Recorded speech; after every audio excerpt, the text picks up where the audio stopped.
కడప జిల్లా జమ్మలమడుగు మండలం ఎస్ ఉప్పలపాడు గ్రామంలో పండుగ వాతావరణం నెలకొంది. రాష్ట్ర ప్రభుత్వ ప్రధాన కార్యదర్శిగా ఐఏఎస్ అధికారి కె విజయానంద్ నేడు పదవి బాధ్యతలు స్వీకరిస్తున్న సందర్భంగా గ్రామ పెద్దలు, ప్రజలు పూజలు నిర్వహించి మొక్కలు నాటారు. ఆదర్శ గ్రామమైన ఉప్పలపాడును విజయానంద్ దత్తత తీసుకుని గ్రామాన్ని ఎంతో అభివృద్ధి చేశారు. గ్రామ పెద్ద శ్రీనివాసరెడ్డి ఆధ్వర్యంలో గ్రామస్తులతో కలిసి విజయానంద్ పేరు మీద స్థానిక భీమలింగేశ్వర ఆలయంలో ప్రత్యేక పూజలు నిర్వహించారు. ఐఏఎస్ అధికారి విజయానంద్ తమ గ్రామంలో మౌలిక సదుపాయాలన్నీ సమకూర్చి ఆదర్శ గ్రామంగా నిలిపారన్నారు.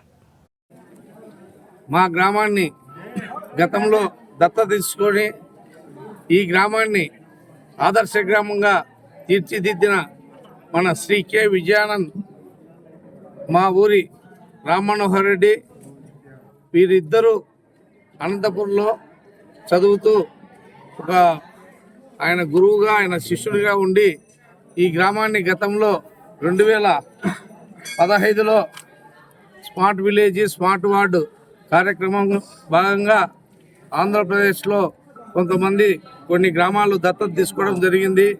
ఆ భాగంగానే మన విజయానంద్ గారు అయితేనేమి, రామ్మనోహర్ రెడ్డి గారు అయితేనేమి, విజయానంద్ పార్ట్నరు, రామ్మనోహర్ రెడ్డి పార్ట్నర్గా ఈ ఊరును తీసుకోవడము, విజయానంద్ సార్ ఊరును రామ్మనోహర్ రెడ్డి పార్ట్నరు, విజయానంద్ సార్ పార్ట్నర్గా ఈ రెండు ఊర్లను వాళ్ళు దత్తత తీసుకొని ఈ ఉప్పలపాడులో